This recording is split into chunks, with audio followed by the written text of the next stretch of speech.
نحمدہ ونصلی علی رسولہ الکریم۔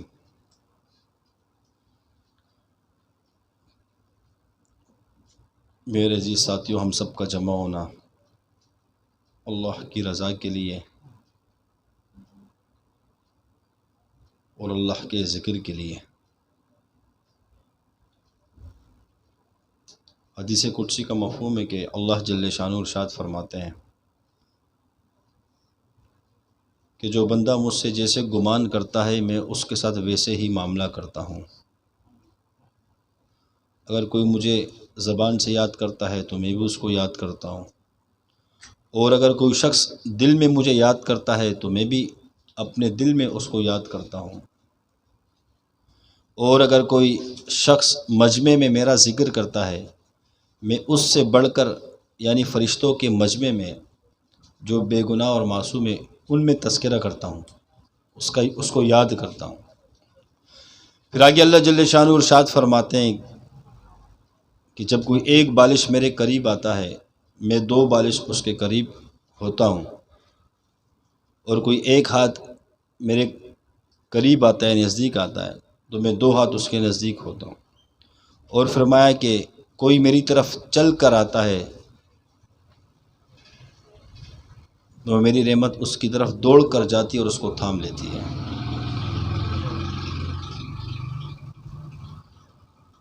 یعنی اللہ جل شانہ کی جو محبت ہے اپنے بندے سے کہ اللہ ہم جتنا اللہ کو یاد کرتے ہیں پھر وہ بھی یاد کرتا ہے اللہ۔ جیسے حدیث میں آتا ہے نا، مفہوم ہے کہ جب انسان نماز پڑھتا ہے تو نماز میں جب وہ قرأت کرتا ہے تو اللہ ہر حرف پہ اس کی قرأت پر اس کو جواب دے رہا ہوتا ہے۔ اللہ تو ایسے اللہ ہے۔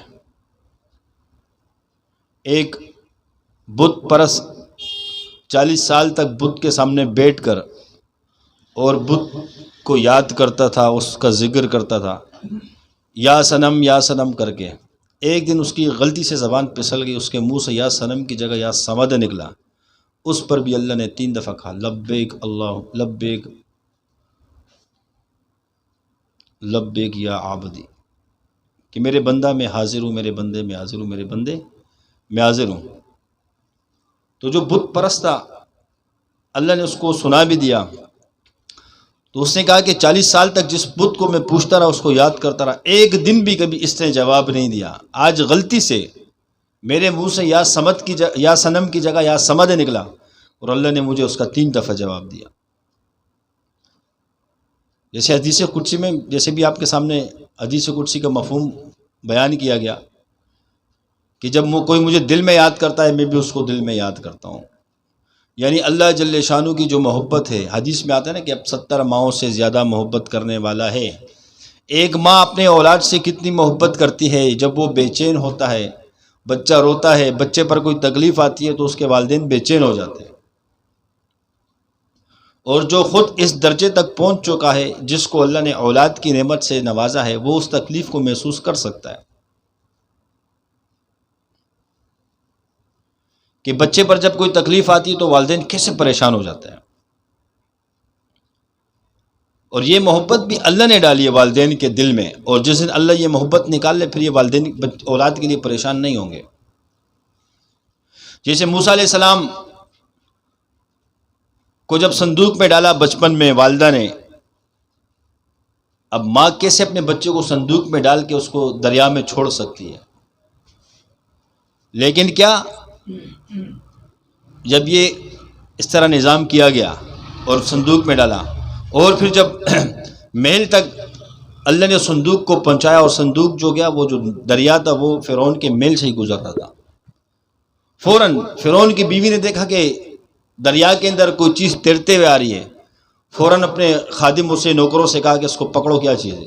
جب دیکھا وہ صندوق، جب وہ صندوق کو کھولا کہ اس میں پیارا سا بچہ جو اللہ کا نبی ہے۔ اب وہ ماں تھی، اپنے بچے کو خود اپنے ہاتھوں سے ڈالا۔ جب فرعون کی بیوی نے اس کو اٹھایا اور فرعون جب آیا تو تلوار نکالی قتل کرنے کے لیے، جیسے فرعون نے 70,000 بچوں کو قتل کروایا، کہ جب اس کو بتایا گیا کہ ایک بچہ آپ کے لیے موت کا سبب بنے گا، اور پھر وہ بچوں کو جہاں اطلاع ملتی کہ بچہ پیدا ہوا فوراً وہاں فوج چلی جاتی تھی، فرعون کی اس بچے کو قتل کر لیتی تھی۔ پھر جب لوگوں نے اعتراض کیا، پھر 1 سال وہ بچوں کو روکتا تھا اور اگلے 1 سال میں بچوں کو قتل کرتا تھا اپنے خوف کی وجہ سے۔ لیکن یہ رب کا نظام ہے کہ جو اس کے لیے، جیسے ہر فرعون کے لیے موسیٰ، اسی طریقے سے اس فرعون کے لیے جو موسیٰ تھا اللہ نے ان کے گھر میں بھجوا دیا۔ فرعون کی بیوی نے کہا چھوڑو اس کو قتل نہیں کرو۔ پھر وہ موسیٰ علیہ السلام چھوٹے بچے، فرعون نے ہار پہنا ہوا تھا، اس کے ہار پہ یوں ہاتھ مارا، اس کا ہار ٹوٹ گیا، موتیاں نیچے گر گئی۔ فرعون کو غصہ ہے، کہا نہیں یہ تو بچہ، یہ تو کھیل رہا ہے۔ فرعون کو ڈر ہونے لگا کہ ایسا نہ ہو کہ یہ بچہ بڑا ہو کے، کہا یہ تو بچوں کی حرکتیں ہیں۔ فرعون کی بیوی سمجھانے لگی تو بچہ ہے۔ پھر کیا ہوا، اور پھر کہا کہ یہ ہمارے گھر میں جب پلے گا، یہ آپ کا بچہ ہوگا، آپ اس کے باپ ہوں گے، تو یہ کیسے آپ کو قتل کر سکتا۔ اس کو اطمینان دلایا فرعون کو، فرعون کی بیوی نے اس کو مطمئن کیا۔ اب کیا ہوا جی، فیصلہ یہ کیا گیا کہ بچے کو پال لیا جائے، یعنی مطمئن ہو گئے نا کہ یہ بچہ جب میرے گھر میں پلے گا یہ تو میرا اولاد کی طرح ہوگا، بچہ ہوگا، یہ مجھے کہاں قتل کر سکتے۔ مطمئن ہو گیا، چھوڑ دیا بچے کو۔ اب جتنی عورتیں تھیں دودھ والی، یعنی بچوں کو جو دودھ پلانے والی، ان کو بلایا گیا۔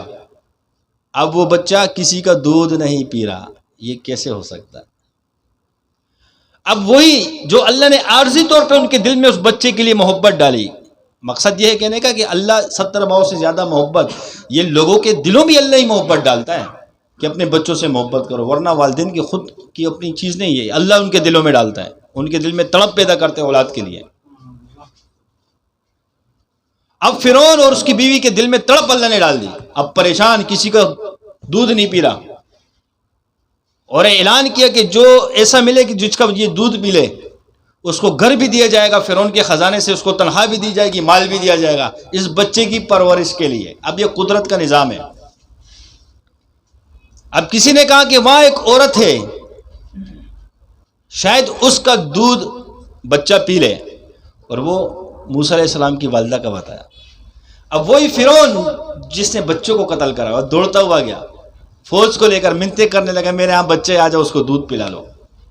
اب بتا، جو ماں اپنے بیٹے کے پاس پہنچے تو ماں تیار ہو گئی، جیسے کیا دودھ پینا شروع کر دیا، کیونکہ نبی تو اپنی ماں کا دودھ پیتا تھا۔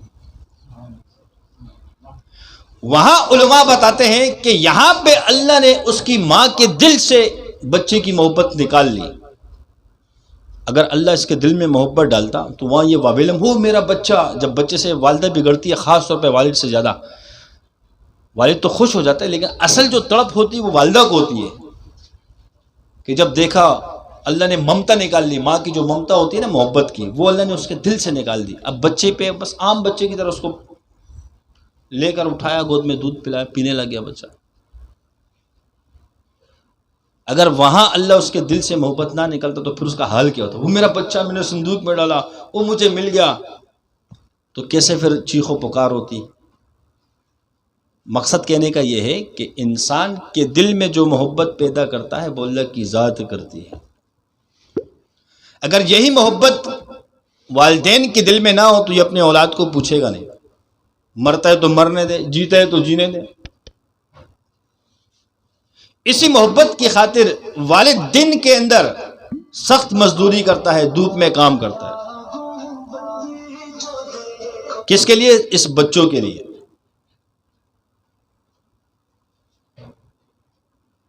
میرے جی ساتھیوں، یہ تو ایک انسان کی محبت ہے، اور اللہ جل شانہ اپنے بندے سے 70 ماؤں سے زیادہ، اور علماء فرماتے ہیں کہ یہ 70 ماؤں کا جو یہ سمجھانے کے لیے ہے، بتانے کے لیے ہے، اللہ تو بے انتہا اپنے بندے سے محبت کرتا ہے۔ جب بچے پر تکلیف آتی ہے، اس کے والدین پریشان ہو جاتے ہیں، اس کے اس مسئلے کے حل کرنے میں لگ جاتے ہیں، اس تکلیف کو دور کرنے میں لگ جاتے ہیں، کوشش میں اس کے لیے وہ اسباب کو اختیار کیا جاتا ہے۔ آگے آ جاؤ ساتھی، آگے آ جاؤ، آگے بیٹھ جاؤ۔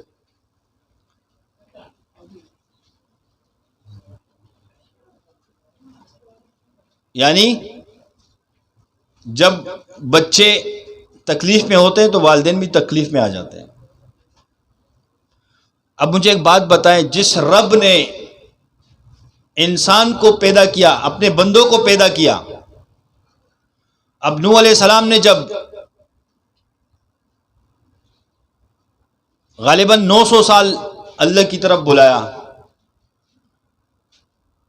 تو ایک دن تنگ آ گئے، کہا یا اللہ اس امت میری قوم کو غرق کر دے، بدوا دینے لگے کہ جو کرنا ہے کر دے، میں تو ان کو دن کو بھی بلایا رات کو بھی بلایا لیکن یہ تیری طرف نہیں آتے۔ تو اللہ نے کہا کہ اے نوح آپ ایک کام کریں، مٹی کے برتن بنا دے، گھر بنا دے، کھلونے بنا دے۔ جیسے اکثر دیکھا ہوگا کہ جب ہم بچپن میں گلی کے اندر کوئی تعمیرات کا کام ہوتا تھا اور کسی نے مٹی ڈال دی، بجری ڈال دی، اس میں ہم گھر بناتے تھے اور طرح طرح کی چیزیں بناتے تھے۔ اکثر سیڑھیوں کی سائڈ ہم دیکھتے ہیں، سمندر کی سائڈ وہاں اور ریت پہ بچے لگے ہوتے ہیں، بڑے بھی بعض اوقات لگ جاتے ہیں کھیلنے کے اس میں۔ اسی طریقے سے نوح علیہ السلام سے اللہ نے وہ بنوائے۔ جب بنا لیے پھر نوح علیہ السلام کو اللہ فرماتے کہ توڑ دو، کہا یا اللہ دل تو نہیں کر رہا، بڑی محنت سے بنا ہے۔ تو کہا میں کیسے سب کو غرق کر دوں میرے بندے، میرا بھی تو دل نہیں کرتا۔ یعنی ایک اللہ کی محبت ہے اپنے بندے سے، ایک کافر سے بھی اللہ محبت کرتا ہے۔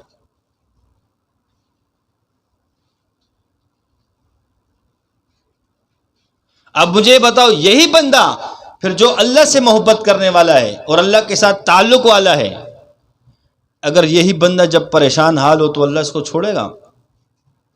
سوال ہی پیدا نہیں ہوتا اس کو چھوڑ دے۔ آزمائش ہو سکتی ہے، تقدیری معاملات ہو سکتے ہیں، لیکن اللہ اپنے بندے کو مصیبت میں تنہا نہیں چھوڑتا، یہ ہو نہیں سکتا۔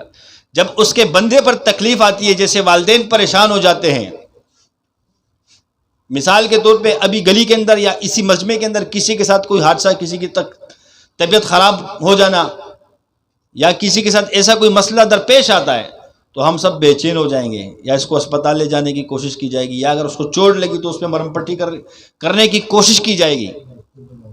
اب ہمارے دلوں میں یہ طلب کس نے پیدا کی؟ اللہ نے پیدا کی نا۔ تو یہ ہمارا انسان کا یہ حال ہے کہ دوسرے انسان کو وہ تکلیف میں نہیں دیکھ سکتا، پھر جس رب نے اپنے بندوں کو بنایا وہ اپنے بندے کو کیسے تکلیف میں دیکھے گا؟ تکلیف جب اللہ کے بندے پر آتی ہے تو اللہ اس کو صرف چیک کرتا ہے، باقی تکلیفوں سے نکال دیتا ہے۔ جیسے بچہ نارمل کھیل رہے کود رہے، ماں اس کو اپنے وقت پر دودھ پلاتی ہے، جب کسی چیز کی ضرورت ہوتی ہے تو اس کے والدین اس کی ضرورت کو پورا کرنے میں لگ جاتے ہیں، لیکن اسی بچے کو جب بخار ہوتا ہے تو والدین تڑپ اٹھتے ہیں، اس کو فوراً بھاگنے کے اسپتال ایمرجنسی میں کہاں لے جانے کی کوشش کرتے ہیں۔ اسی طریقے سے جب بندہ پریشان ہوتا ہے، کسی مصائب میں مبتلا ہو جاتا ہے تو اللہ اپنے بندے کو تنہا نہیں چھوڑتا، جب انسان نہیں چھوڑ سکتا۔ لیکن بسا اوقات ایک آزمائش ہوتی ہے، ایک راستے سے گزارنا ہوتا ہے، وہ ایک الگ معاملہ ہے، لیکن اللہ اپنے بندے کو تنہا نہیں چھوڑتا۔ اور اللہ کی ذات جو ہے نا وہ انسان کے شارک سے بھی قریب ہے۔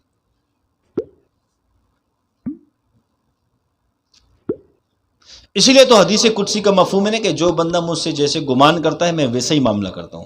اب ہم سب کا گمان ٹھیک ہو جائے۔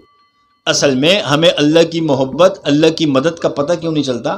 وہ اس وجہ سے نہیں چلتا کہ ہم نے گمان اللہ سے ہٹا دیا، ہم نے اپنا گمان مخلوق کی طرف کر دیا، اور مخلوق خالق کی محتاج ہوتی ہے، بنانے والے کی محتاج ہوتی ہے۔ اسباب کو اختیار کرنا ہے، اسباب کو چھوڑنا نہیں ہے، یہ بھی گمراہی ہے، لیکن اسباب کو سب کچھ سمجھ لینا یہ خطرناک ہے۔ اسباب سے کرنے والا کون؟ اللہ۔ اب تو اللہ کو بلا دے، اسباب پہ ہی 100% یقین کرے کہ اس سبب سے میرا کام ہوگا، اور اللہ کو بلا دے، بلکہ نیت تو یہ ہونی چاہیے کہ یہ سبب اختیار کرنا اللہ کا حکم ہے، میں اس سبب کو اختیار کر رہا ہوں، اللہ کرے گا کام۔ اب ہم اللہ کو ہٹا دیتے ہیں، بس اسباب پہ ہی سارے توجہ رکھ دیتے ہیں کہ بس یہ اسباب کر دیے تو اب یہ مسئلے حل ہو جائیں گے۔ پھر جیسے گمان ویسے ہی اللہ کی طرف سے معاملہ ہوتا ہے۔ لہذا ہم جب پھنستے ہیں پھر ہم سوچتے بھی، دل شیطان بھی انسان پر وسوسے ڈالتا ہے، مایوس کرتا ہے، اللہ سے دور کرنے کی کوشش کرتا ہے شیطان انسان کو، لیکن ہم اپنے آپ کی طرف نہیں دیکھتے ہیں کہ ہم اللہ سے خود مایوس ہو چکے ہیں. ہمارا گمان اللہ سے ٹھیک نہیں ہے، ہم اپنے گمان کی طرف نہیں دیکھتے ہیں. اگر ہمارا گمان اچھا ہوگا تو اللہ کی طرف سے اچھا ہی معاملہ ہوگا. لہذا گمان اچھا ہونا چاہیے، ہر معاملے میں خیر کا گمان ہو، اور اللہ کی ذات عالی سے اچھا گمان ہو کہ اللہ میرا یہ کام کر دے گا، میرا یہ مسئلہ حل کر دے گا. اب جب گمان ہی اللہ کی ذات پہ نہ ہو اور پتہ نہیں مسئلہ حل کرے گا اللہ نہیں کرے گا، تو پھر گمان کے مطابق ہی فیصلہ آتا ہے اللہ کی طرف سے. ہمارے بڑے جو ہم سے ذکر کروا رہے ہیں، اللہ کے ساتھ جو جوڑ رہے ہیں، وہ اس لیے جوڑ رہے ہیں کہ بندہ اور اللہ عاشق اور معشوق بن جائے. کیا بن جائے؟ انسان جو ہے اپنے معشوق سے کوئی راز نہیں چھپاتا، دل کی سارے باتیں کر دیتا ہے. ہم اپنے رب سے شرماتے ہیں، اپنے دل کی باتیں نہیں کرتے. ہم اپنے دوستوں میں تذکرہ کرتے ہیں کہ میں اس مصائب میں مبتلا ہوں، مجھے یہ پریشانی ہے، اپنے ساتھیوں سے کرتے ہیں لیکن اللہ سے نہیں کرتے. کبھی ہم اللہ کے سامنے بھی رات کو بیٹھ جائیں اور اللہ کو اپنے دل کے سارے دکڑے سنانے لگ جائیں کہ اللہ میرا یہ بھی مسئلہ ہے، یہ بھی مسئلہ ہے اور یہ بھی مسئلہ ہے. جتنا دوست کو اہمیت دی جاتی ہے، ساتھی کو اہمیت دی جاتی ہے، اگر اس طرح اہمیت ہم اللہ کو دیں تو اللہ ہمارے فوراً سارے کام بنا دے. لیکن ہم اپنے رب کے ساتھ اپنے معاملات کو شیئر نہیں کرتے ہیں. حالانکہ اللہ تو خوش ہوتا ہے. اللہ کیا ہوتا ہے؟ خوش ہوتا ہے.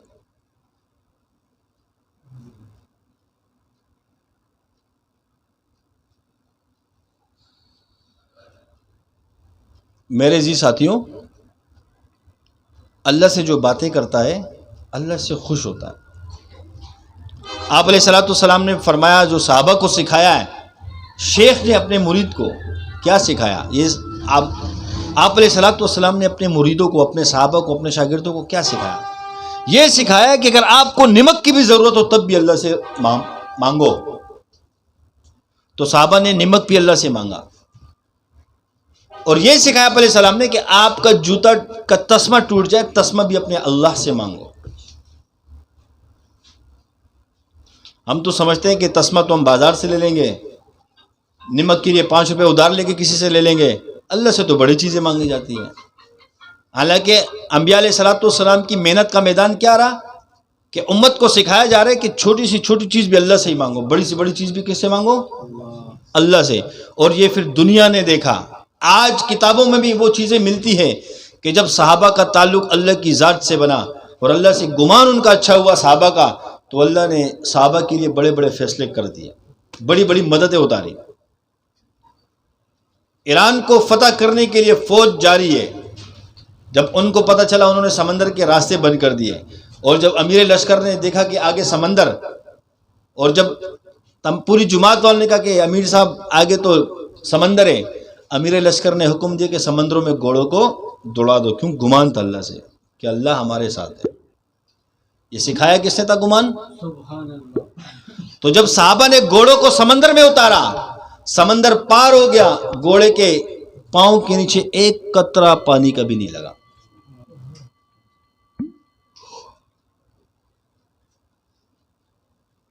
یہ ہے صحابہ کا گمان.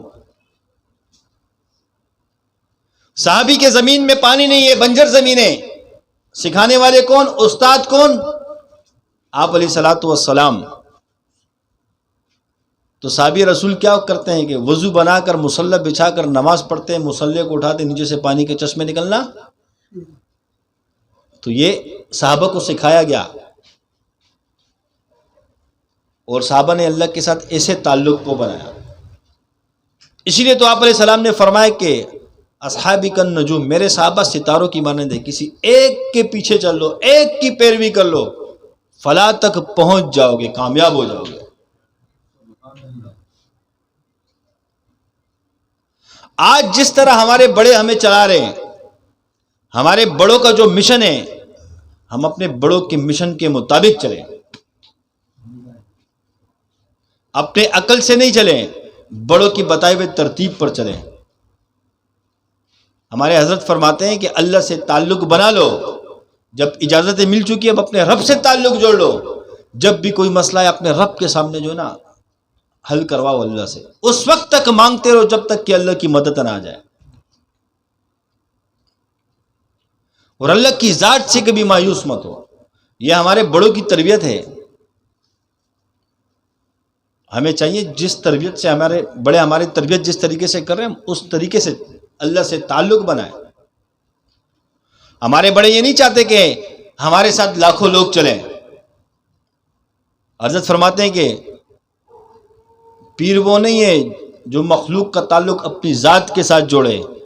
پیر وہ ہوتا ہے جو مخلوق کا تعلق اللہ سے جوڑتا ہے. جو پیر اپنا تعلق اپنے مریدوں کا تعلق اپنی ذات کے ساتھ جوڑے وہ پیر نہیں شیطان ہے. ہمارے شیخ نے کیا محنت ہے ہمارے شیخ کی کہ مریدوں کا تعلق کس سے بن جائے؟ ہمیں اللہ کے ذکر پہ لگا دیا کہ دن رات ان کی زبانیں اللہ کے ذکر سے رطب اللسان رہے.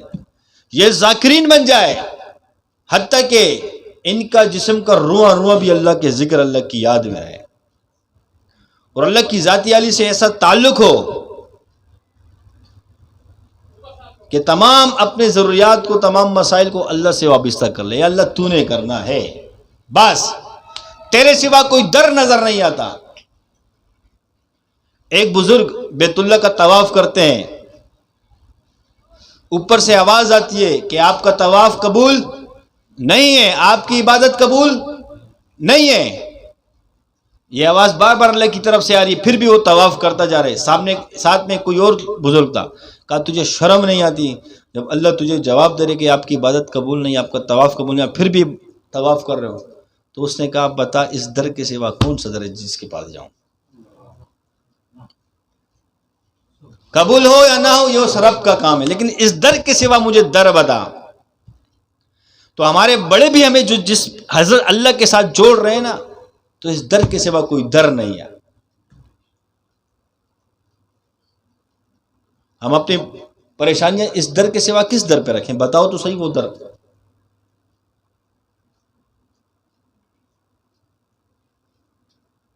میرے جی ساتھیوں ہم اپنے رب کے ساتھ اللہ سے گمان اچھا ہو جائے بس. یہ بات تو اٹل ہے کہ اللہ جل شانہ کا خود ارشاد ہے کہ جو بندہ جیسے گمان کرے گا ویسے ہی معاملہ اس کے ساتھ ہوگا.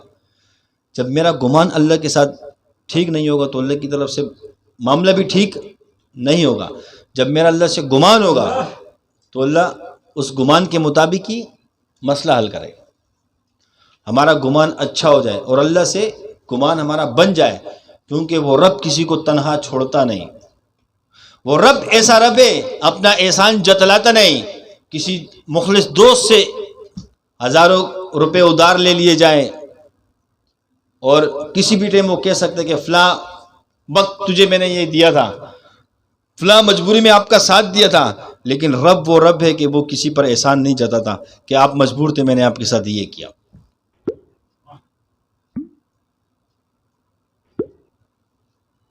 تو اس رب کے ساتھ کیوں نہ تعلق بنائے. وہ احسان نہیں جتلاتا, وہ جب دینے پر آتا ہے تو بے تحاشا دے دیتا ہے,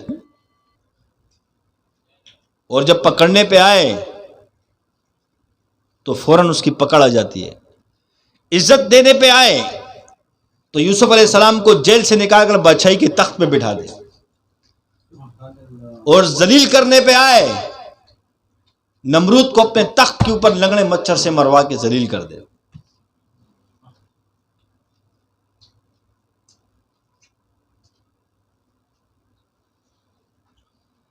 اور وہ جب کسی کو ذلیل کرنا چاہے, ابو جہل کی خانہ کعبہ میں پیدائش خانہ کعبہ میں بھی, اور ناکام ہو کے چلا گیا, ذلیل ہو کے چلا گیا. اور جب عزت دینے پہ آئے ابو بکر صدیق رضی اللہ عنہ کو بت خانے میں پیدا کیا اور صدیق اکبر بنا دیا.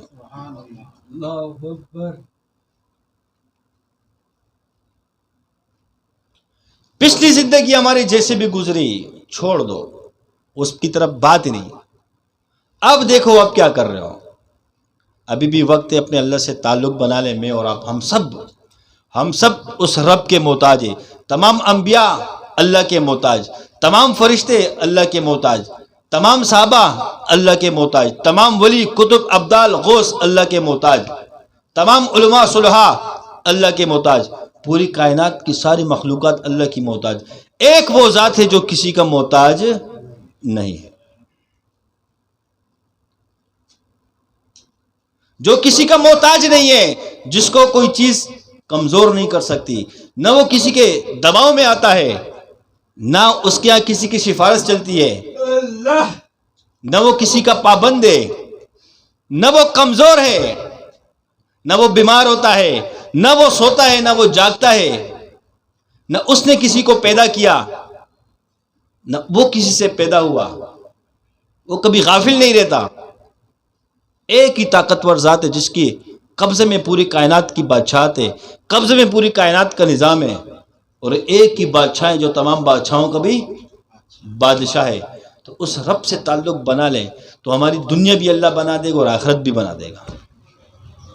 پوری کائنات کی تمام مخلوقوں سے ہم تعلق بنا لیں، سب کو راضی کریں، اور ایک اللہ کو ناراض کریں، تب بھی رسوائی ہے، تب بھی رسوائی ہے، ناکامی ہے۔ چاہے ہم محلات میں رہیں اور پوری دنیا ناراض ہو جائے اور ایک اللہ کی ذات راضی ہو جائے، چاہے ہم فٹ پاتھ پہ رہیں تب بھی کامیابی ہے۔ میں اور آپ اللہ کو راضی کرنے میں لگے رہیں اور اللہ کی طرف بلانے میں لگ رہے۔ ایک ہے اللہ کو راضی کرنا۔ مجھے ایک بات بتاؤ، آپ کا کوئی جو والدین ہیں، آپ کے اولاد اگر آپ سے ناراض ہو جاتے ہیں کسی بھی وجہ سے، آپ کے دوست بھائی آپ سے ناراض ہو جاتے ہیں، اور جو صلح کرانے والا ہو اور آپ کے درمیان صلح کرا رہا ہو اور منتیں کر رہا ہو، آپ کی بھی اور اس کی بھی، ماں باپ کی بھی منتیں کر رہا ہو، اس کی اولاد کی بھی، کہ کوئی بات نہیں ہے اللہ کے لیے صلح کر رہا ہو، والدین سے کہہ رہا ہو کہ آپ بڑے ہو معاف کر دو، آپ کے بچے ہیں، منتیں والدین کی کر رہے ہو، بچے کے پاس جا کے منتیں کر رہے ہو کہ آپ کا باپ ہے، توبہ کر لو، معافی مانگ لو باپ سے، کوئی فرق نہیں پڑتا، اور دن رات وہ اس محنت میں لگے ہو دونوں کی صلح کرانے میں، تو جو جن کے آپس میں صلح ہو جاتی ہے اس کے یہاں اس کا کیا رتبہ ہوتا ہے، اس کو کتنی عزت دے دی جاتی ہے کہ اس نے ہماری صلح کرائی، بڑے بڑے جرگے ہمارے حل کروا دیے، بڑے اختلاف حل کروا دیے۔ اسی طریقے سے جب ہم اپنے اللہ سے تعلق بنائیں گے اور لوگوں کا بھی تعلق اللہ کے ساتھ جوڑنے کی کوشش کریں گے تو وہ رب اس پہ کتنا خوش ہوگا کہ ایک تو میرے ساتھ تعلق بنا رہے اور پھر میری مخلوق کا، میرے بٹکے ہوئے لوگوں کا جو مجھ سے دور ہے، اس کو میرا در دکھایا جا رہا ہے، میرا راستہ دکھایا جا رہا ہے، تو وہ رب کتنا خوش ہوگا اس پہ ہم آر نہ سمجھے، اس پہ ہم ندامت نہ سمجھے، اس پہ ہم شرمندگی نہ سمجھے کہ میں کسی کو ذکر کی دعوت دوں گا، خانقاہ میں آنے کی دعوت دوں گا، بلکہ اس کو اپنے لیے اعزاز سمجھے کہ اللہ مجھے توفیق دے رہے، میں کسی کو ذکر کی دعوت دے رہا ہوں، اعمال میں جوڑنے کی دعوت دے رہا ہوں، سلسلے میں جوڑنے کی دعوت دے رہا ہوں۔ یہ ہار نہیں ہے، اگر دنیا والے ذلیل بھی کر دے، جہاں ہمارا تو کیا ایسی ایسی باتیں بھی سن لیں، تب بھی یہ ہار نہیں ہے۔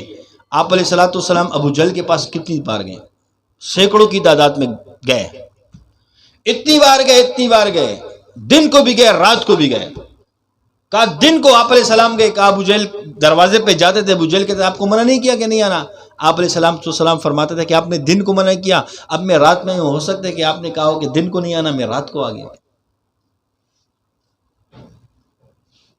پھر آپ علیہ السلام جاتے تھے، پھر ابو جہل آپ کو منع نہیں کیا، کہا کہ آپ نے اس دن منع کیا، میں سمجھا کہ شاید وہ اس دن کے لیے تھا، ابھی پھر آپ کے پاس آیا ہوں۔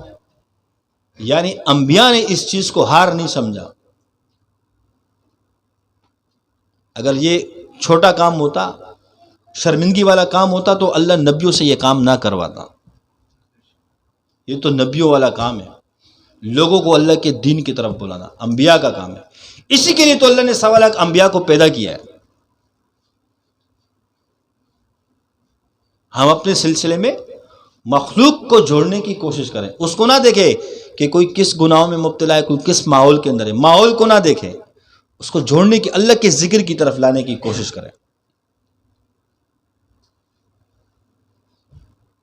ممکن ہے میرے اور آپ کے محنت کرنے سے ایک شخص ذاکر بن جائے، وہ اللہ کا ولی بن جائے، اللہ سے تعلق والا بن جائے، اللہ کی معرفت اس کو حاصل ہو جائے، میرے اور آپ کی نجات کا ذریعہ بن جائے۔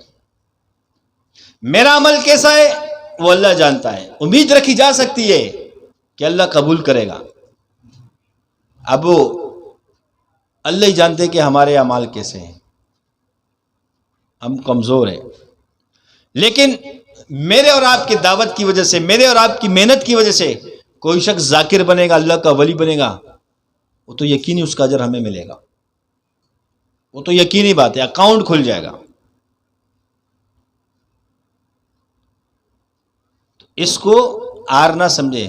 ہر ساتھی ہر ختم خواجگان کے دن اپنے محلے سے، دو احباب سے، رشتہ داروں سے دعوت دے کر ساتھیوں کو لاتے رہیں، اللہ کے ذکر میں جوڑتے رہیں، اس لالچ کی وجہ سے، اس وجہ سے، اور یہ لالچ رکھے میرا عمل تو کیسا ہے وہ اللہ جانتا ہے، ممکن ہے یہ اللہ کا ولی بن جائے، اللہ کے ساتھ جڑ جائے، میرا بیڑا پار ہو جائے اس کی وجہ سے۔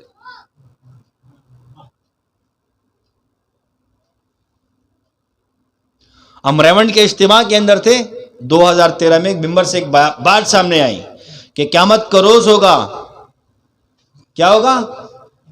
قیامت کا روز ہوگا، ایک شہید جو اللہ کے راستے میں شہید ہوا اور ایک عالم، اس کی پین کی سیاہی دونوں کو اللہ تولے گا۔